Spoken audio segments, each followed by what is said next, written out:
আসসালামু আলাইকুম ওয়া রাহমাতুল্লাহি ওয়া বারাকাতুহু। তাকাব্বালাল্লাহু মিন্না ওয়া মিনকুম। আল্লাহ সুবহানাহু ওয়া তাআলা আমার এবং আপনাদের ইবাদতগুলো কবুল করুন, আমিন।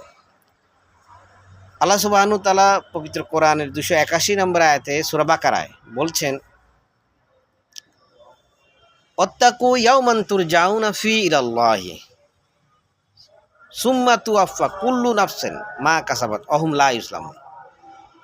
ওয়াত্তাকু ইয়াওমান তুরজাউনা ফি ইলাল্লাহি, আর তোমরা সেই দিনকে ভয় করো যেদিন তোমাদেরকে তোমাদের রবের দিকে প্রত্যাবর্তন করা হবে, তোমাদেরকে ফিরিয়ে নেওয়া হবে তোমাদের রবের কাছে। আর সেই দিনকেই ভয় করতে বলছে আল্লাহ। তোমরা সেই দিন আসার আগেই সেই দিনকে ভয় করো যেদিন তোমাদেরকে তোমাদের রবের দিকে ফিরিয়ে নেওয়া হবে, এটাই সত্য। এরপরে কি হবে? সুম্মা তুওয়াফা কুল্লু নাফসিন মা কাসাবাত। সুম্মা অতঃপর তুওয়াফা তোমাকে প্রতিদান দেওয়া হবে, বদলা দেওয়া হবে, কুল্লু নাফসিন প্রত্যেক ব্যক্তিকে, মা কাসাবাত যা সে কামাই করেছে। দুনিয়ার বুকে 50, 60, 70 বছরে সে যা কামাই করেছে, ভালো হোক মন্দ হোক, সৎ আমল হোক খারাপ আমল হোক, সে যা কামাই করেছে তার রেজাল্ট বদলা প্রতিদান তাকে দেওয়া হবে।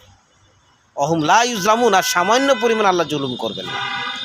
সে যদি সৎ আমল করে, ন্যাক আমল করে, আল্লাহ সুবহানাহু ওয়া তাআলা তাকে পুরস্কার দিবেন। ইউদখিলুল জান্নাত তাজরি মিন তাহতিহাল আনহার খালিদিনা ফিহা। আল্লাহ বলছেন যে তাকে জান্নাতে প্রবেশ করানো হবে, সেই জান্নাতের তলদেশ দিয়ে নদ নদী প্রবাহিত হবে। খালিদিনা ফিহা, তারা সেখানে চিরদিন থাকবে। সুবহানাল্লাহ। আর যদি সে বদ আমল করে, সে যদি পাপাচারী হয়, সে যদি আল্লাহর অসন্তুষ্টিমূলক কাজ করে, অবাধ্যমূলক কাজ করে, ইউদখিলু নার, তার স্থান হবে নার, মানে আগুন, জাহান্নামের আগুন। আল্লাহ সুবহানাহু ওয়া তাআলা, আমরা যেন আল্লাহ সুবহানাহু ওয়া তাআলাকে ভয় করে আমাদের জীবনটাকে যেন অতিবাহিত করি। রমাদান মাস শেষ হয়ে গেছে। এখন এই রমাদান মাসের যে শিক্ষা, লাল্লাকুম তাত্তাকুন, মুত্তাকি হওয়া, সুবহানাল্লাহ। আর মুত্তাকির পরিণাম, মুত্তাকিরা কোথায় যাবে? জান্নাতে যাবে। মুত্তাকি অনুযায়ী যারা মুত্তাকি অবলম্বন করবে সারা বছর সারা জীবন, যদি মুত্তাকি অনুযায়ী জীবন যাপন করে, তাকওয়া অনুযায়ী জীবন যাপন করে, আল্লাহ সুবহানাহু ওয়া তাআলা তাদের জন্য অনন্তকাল আল্লাহ সুবহানাহু ওয়া তাআলা তাদের জন্য নিয়ামত ভরপুর রাখছেন। কেমন নিয়ামত? তার মধ্যে আল্লাহ বলছেন যে এই ওয়াজাওয়াজনাহুম বিহুরিন, তাদের জন্য ডাগর ডাগর চক্ষু বিশিষ্ট সুন্দরী রূপসী হুর আল্লাহ প্রস্তুত করে রেখেছেন।